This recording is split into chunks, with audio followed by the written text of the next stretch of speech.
कि हमारे मुआशरे में, हमारी सोसाइटी में, हमारे मुल्क में कैसे कैसे जहालत के मीनार पड़े हुए हैं, बल्कि जहालत के कुतुब मीनार पड़े हुए हैं। ये कहा जाए तो गलत नहीं होगा। ऐसे ऐसे जहालत के मीनार हैं कि हैरत होती है देखकर, बंदा दंग रह जाता है बात सुनकर। वो पता नहीं 3-4 जगह गया है और आम लोगों से पूछता रहा है कि भाई आपका क्या रिएक्शन है, इमरान खान जा रहा है, ये वो, और वो हिल गया था। द वेहमेंस विद विच इन लोगों ने कहा नहीं जाना चाहिए, बिल्कुल नहीं जाना चाहिए, और ये जो हैं ये दूसरे, ये तो प्रूवन चोर और लुटेरे हैं, और ये वो तो जलसों में खड़े हो के कैसी बातें करते हैं वो। अच्छा, अब उनको ये नहीं नज़र आएगा कि इस्लामोफोबिया ये है भाई, ये इस वजह से इस्लामोफोबिया बढ़ रहा है पूरी दुनिया में। और ऐसे वक्त में जबकि आपका अपना नाम FATF में हो, पूरी दुनिया आपके ऊपर टैग लगाती हो दहशतगर्दी का, और तो सही नहीं लगाती। इमरान खान साहब ने जो अपनी बड़ी लड़ाई है ना, वो लड़ने का फैसला किया है, और वो लड़ाई लड़ने का फैसला किया अवाम के सामने। जय हिंद, स्वागत है आप सबका दी तथ्य न्यूज़ में। साथियों, पाकिस्तान अब सिर्फ एक सिविल वॉर पर नहीं, वास्तविकता में टुकड़े टुकड़े होने की स्थिति पर है। ऐसा क्यों? हमने देखा है जब जब भी किसी भी दुनिया के देश में जहाँ पे हाइब्रिड डेमोक्रेसी रहती है, जहाँ पे दो सत्ताएं रहती हैं, एक फौज की, दूसरी जो इलेक्टेड है या सिलेक्टेड है, जो भी आप कह लो, प्रधानमंत्री वगैरह, इन दोनों का जब आपस में टकराव होता है, जब दोनों आपस में टकराते हैं, तब जो है वो देश या तो टूट जाता है, या फिर दोनों में इतना भयानक झगड़ा होता है कि भयानक तबाही मचती है, उसे देश कंगाली में चला जाता है, लेकिन भले ही एक रहता है।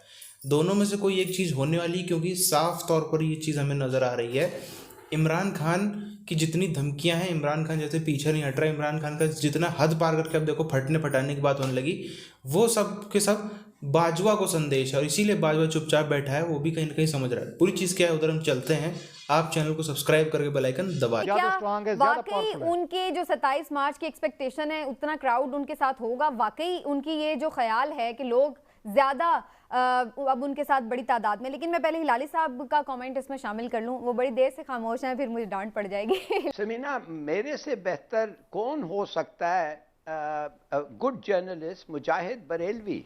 मुजाहिद बरेलवी ने आज मुझे फ़ोन करके कहा है कि वो पता नहीं 3-4 जगह गया है और आम लोगों से पूछता रहा है कि भाई आपका क्या रिएक्शन है, इमरान खान जा रहा है, ये वो, और वो हिल गया था। द वेहमेंस विद विच इन लोगों ने कहा नहीं जाना चाहिए, बिल्कुल नहीं जाना चाहिए, और ये जो हैं ये दूसरे, ये तो प्रूवन चोर और लुटेरे हैं, और ये वो। अभी कह रहे हैं कि उन्होंने कमा लिया है वो जो अच्छाई कमा सकते हैं, और जाहिर है डिटेल मौक़िफ़ भी लेती हूँ, इमरान साहब का भी ले लेती हूँ। इमरान साहब, 27 तारीख का जलसा क्या कोई मोजज़ा बर्पा कर सकता है? इमरान खान साहब ने जो अपनी बड़ी लड़ाई है ना, वो लड़ने का फैसला किया है, और वो लड़ाई लड़ने का फैसला किया अवाम के सामने। उन्होंने जो हमारे दोस्त मिले हैं उनसे भी ये कहा है कि वो इदारों से नहीं लड़ेंगे, वो पोस्टिंग किसी को सैक नहीं करेंगे, इस तरह के मामला जो खबरें आ रही हैं। तो अब क्या है, सारे सिनेरियो का मतलब ये निकलता है कि अब वो अपना केस अवाम के सामने लेके जा रहे हैं। अब अवाम के सामने वो क्या करेंगे? वो एंटी अमेरिका अपना स्टैंस अपनाएंगे, वो जुल्फ़िकार अली भुट्टो बनने की कोशिश करेंगे। और वो है एतजाज़ एहसन। वो तो कह रहे थे कि 6 फुट का इसको तुम निकालो अभी, तो अगर 6 फुट का अभी है, वापस जब आएगा 10 फुट का होगा। अब आप बताएं, ये शायद आप खुश होंगे कि मैं नहीं कह रहा हूं ये, और शायद इमरान याकूब थोड़ा सा ज्यादा इस पे एम्फेसिस, थोड़ा सा ज्यादा ये गौर से सुनेगा, इसलिए कि ये एतजाज़ एहसन कह रहा है। शहरियार आफरीदी जैसे लोग वो लोग हैं जिनकी वजह से दुनिया में इस्लामोफोबिया जन्म ले रहा है, जिनकी वजह से इस्लामोफोबिया बढ़ रहा है। क्योंकि शहरियार आफरीदी कोहाट में एक भरे पूरे मजमे लोगों से खिताब कर रहे थे, जिसमें उन्होंने ये कहा बड़े जोश के अंदाज में, उन्होंने वहाँ पे अपनी लैंग्वेज में वो बात करी थी, उस लैंग्वेज में जो वहाँ के लोगों को समझ आए। उन्होंने कहा कि अगर ख़ुदकुशी हराम ना होती तो मैं जिस्म पर बारूद बांध कर पार्लियामेंट में दाखिल हो जाता और जाके पार्लियामेंट को उड़ा देता। उन्होंने कहा अगर मेरे मज़हब में ख़ुदकुशी हराम ना होती तो मैं अपने जिस्म पर बारूद बांधता, यानी मैं खुदकुश जैकेट पहनता और मैं अपने पार्लियामेंट में घुस जाता। अब आप मुझे ये बताएं कि ऐसी जहनीत रखने वाले जब हमारे मिनिस्टर्स होंगे, जब हमारे एडवाइज़र्स होंगे, तो इस्लामोफोबिया नहीं फैलेगा। इमरान खान साहब को तो देख लेना चाहिए, उनको कहना चाहिए ये तुम ही हो जिसकी वजह से इस्लामोफोबिया फैलता है। नहीं, उनको तो ये लोग नज़र ही नहीं आएंगे। यानी आप पूरी दुनिया में हम एक कैंपेन चला रहे हैं, हमने अपना जो है वो कहते हैं ना कि इसको उड़ना बिछोना बना लिया, कि वो ये बात कितने लोगों में बैठकर कह रहे हैं। और वो इलाका है कि जहाँ का माइंडसेट एक रिजिड माइंडसेट कहलाता है, जहाँ पे ऐसे नौजवान बेशुमार हैं कि अगर उनको वो ये सुनेंगे कि उनका मिनिस्टर या उनका जो एडवाइज़र है जो भी है उनकी, अगर वो बंदा जिसकी कि वो उनको रिप्रेजेंट कर रहा है वो ये वाली बात करेगा तो बिल्कुल ठीक कहेगा। तो शहरियार आफरीदी ने तो वोट हासिल करने के लिए ये बात सिर्फ कही है, लेकिन वो नौजवान उनकी बात पर अमल करते हुए जैकेट पहन के कहीं ना कहीं जाके फट जाएंगे। भाई हमारे तो अंदर अपने मुल्क के अंदर इतने दहशतगर्द मौजूद हैं। जब ये बात जो है ये खबर अब जा रही है हर जगह पर, वो ये देखेंगे कि इनके मिनिस्टर्स की ये सोच है कि वो कह रहे हैं कि वो उनका बस चले तो वो खुदकुश बन जाएं, तो देर किस बात की है, हमें तो निजात मिल जाएगी। वो तो जलसों में खड़े हो के कैसी बातें करते हैं वो। अच्छा, अब उनको ये नहीं नज़र आएगा कि इस्लामोफोबिया ये है भाई, ये इस वजह से इस्लामोफोबिया बढ़ रहा है पूरी दुनिया में। और ऐसे वक्त में जबकि आपका अपना नाम FATF में हो, पूरी दुनिया आपके ऊपर टैग लगाती हो दहशतगर्दी का, और तो सही नहीं लगाती। Can you imagine? This is unbelievable. ये सिर्फ पाकिस्तान में हो सकता है, ये सिर्फ हमारे मुल्क में हो सकता है। मैं देखूंगी आपके प्राइम मिनिस्टर इसके खिलाफ क्या एक्शन लेते हैं। भाई ये तो कोई छोटी मोटी बात है, कुछ है ही नहीं इसके खिलाफ एक्शन लेने के जज्बात में आकर उन्होंने कह दिया। जनाब परवेज़ खटक साहब ने कहा था कि वो जो श्रीलंका के एक शहरी का जिस तरीके से यहाँ पर उसको मारा गया था, उसके ऊपर उन्होंने कहा था कि लड़कों ने जज्बात में आके कर दिया है।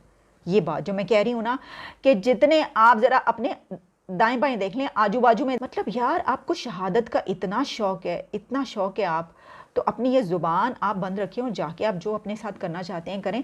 आप वहाँ के लोगों को देखें। मुझे इतराज़ इस चीज़ पे, आप जिन लड़कों के सामने, जिन नौजवानों के सामने आपने ये तकरीर की है, वो सब के सब नौजवान उन्होंने अपने दिल में ये बात बिठा ली होगी कि ये तो शहादत है। अपनी कैबिनेट में आप कैसे लोग हैं, आपकी वो कैबिनेट जिसमें एक भी नॉन मुस्लिम नहीं है, एक भी गैर मुस्लिम नहीं है, उसमें मुसलमान जो मिनिस्टर्स हैं और जो ऐसे लोग हैं वो ये कह रहे हैं कि हमारा बस चले तो हम जाके अपने ही पार्लियामेंट को उड़ा दें। इससे मैं समझती हूँ कि दुनिया में कोई मुल्क में कोई मिनिस्टर या कोई ऐसी बात नहीं कर सकता। ये जो बात हुई है ना, कोई कभी ऐसी बात नहीं। साथियों, जैसा कि हमने बात करी, दुनिया के काफ़ी सारे एग्जाम्पल्स हमारे सामने हैं जहाँ पर जो है वो हाइब्रिड रजीम रही है, जहाँ पर इस तरीके से दो सत्ता के केंद्र रहे हैं। कई बार ऐसा हुआ है जहाँ पर हम देखें तो एक जो पीछे से अंडर कवर वाली पावर है, जो खुल के सामने नहीं आती, खुल के प्रधानमंत्री राष्ट्रपति नहीं बनती, वो अक्सर फौज होती है, पाकिस्तानी फौज, किसी जिस भी देश में ऐसा हो वहाँ पे अक्सर फौज होती है। और आगे की अगर हम बात करें तो वो अपने किसी न किसी कठपुतली को बैठा देते हैं। अब तक आप देखो, नवाज शरीफ हो, ये हो, वो हो, ये सब इनकी कठपुतलियाँ ही थीं। कुछ लोगों ने जो है वो इस कठपुतली से आगे बढ़ने की कोशिश करी पाकिस्तान में, जैसे भुट्टो, तो उसको आप देखो, उस जुल्फ़िकार अली भुट्टो, उसको किस तरीके से वहाँ पर मरवा दिया गया। अब यही चीज़ इमरान खान भी करने के जा रहा है। लेकिन इमरान खान का आप देखो, जिस तरीके से मंत्रिमंडल ये कह रहे हैं कि मैं संसद भवन में जाकर के ऐसे फट जाऊँगा, तो उसका सिग्निफिकेंस है।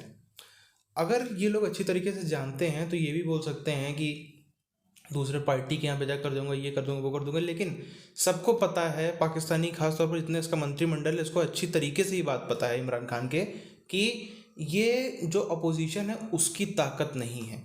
अपोजिशन अपने दम पे नहीं उछल रहा, अपोजिशन उछल रहा है बाजवा के दम पे। और ये बाजवा के दम पे जब सब कुछ उछल रहा है तो मेन जो इसका कल्प्रिट है, मेन जो इसका दोषी है, वो कमर जावेद बाजवा है। इसी चक्कर में ये सारी की सारी धमकी, अब आप सोच सकते हो मंत्री इस लेवल तक जाने को धमकी दे रहा है, सीधा इशारा उसका बाजवा की तरफ है कि मैं ऐसे ऐसे कर दूंगा। तो अब आप इससे समझ सकते हो कि ये लोग वो नहीं है, इमरान खान के जो पूरा का पूरा कैबिनेट है, ये वो नहीं कि प्लेन में बैठे और भाग जाएं। ये लोग पूरा आखिरी दम तक लड़ने वाले लोग हैं। और ये चीज़ है, आप समझो, इसका प्रतिवार होता है, प्रतिविरोध होता है, उसमें आप समझो क्या हो सकता है। हम लोगों ने जो शुरू में बात करी, दो ही चीज़ें हो सकती हैं, या तो देश दो टुकड़ों में बढ़ जाएगा, उसके लिए भी जो है वो ऐसे नहीं बढ़ जाएगा भयानक, उसके लिए एक लड़ाई चलेगी, या तो दोनों में साफ तौर पर खुलेआम झड़प होगी, खुलेआम सड़कों पे झड़प होगी और जो ताकतवर होगा वो जीतेगा। जैसे कभी पूरा पहले राजा महाराजाओं के समय हुआ करता था, साफ लड़ाई चल रही है, जो ताकतवर होगा वो जीतेगा। अब हम एक चीज़ देखें, भुट्टो का जो दौर था उसमें भुट्टो अकेला था। भुट्टो के मंत्री इतना नहीं उछलते थे कि मंत्री भी ऐसे कह रहे हो कि हम सीधे ये कर देंगे, सब धमाक फट जाएंगे, ये हो जाएंगे, वो कर देंगे, बम बांध के जाएंगे, ये सब नहीं करते थे। इसीलिए वो अकेला था, इसलिए उसको निपटा दिया, मामला शांत हो गया। यहाँ पे इमरान खान को अभी तक हम देखें, इमरान खान अकेला नहीं, इमरान खान के साथ में ये है। और जिस तरीके से आप देखो पाकिस्तानी मीडिया से हिलाली ने भी बात बोली कि पाकिस्तानी पब्लिक जो है अभी जो कल तक नाराज़ थी वो इमरान खान के सपोर्ट में उतर आई है। तो जब पब्लिक सपोर्ट में आ गई है तो ये अब आप इस चीज़ को समझ सकते हैं, जो इसको कहते हैं ना पूरा पक चुकी है चीज़, अब बस उसमें तड़का मारने की देरी है। अब इमरान खान बस एक तड़का मारते, एक आवाज़। अब जो है ब्लाइंड फेथ इमरान खान के मंत्रियों का भी, उसके कार्यकर्ताओं का भी और आम पाकिस्तानी पब्लिक की जो मेजॉरिटी है उसका भी इमरान खान पर बन गया है।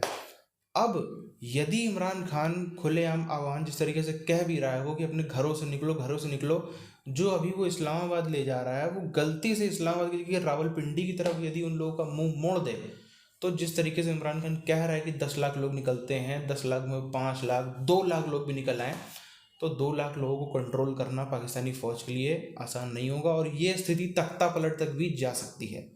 आपकी क्या राय है, आप नीचे कमेंट करके बताइए। मिलते हैं आपसे नई वीडियोज़ में, तब तक के लिए जय हिंद।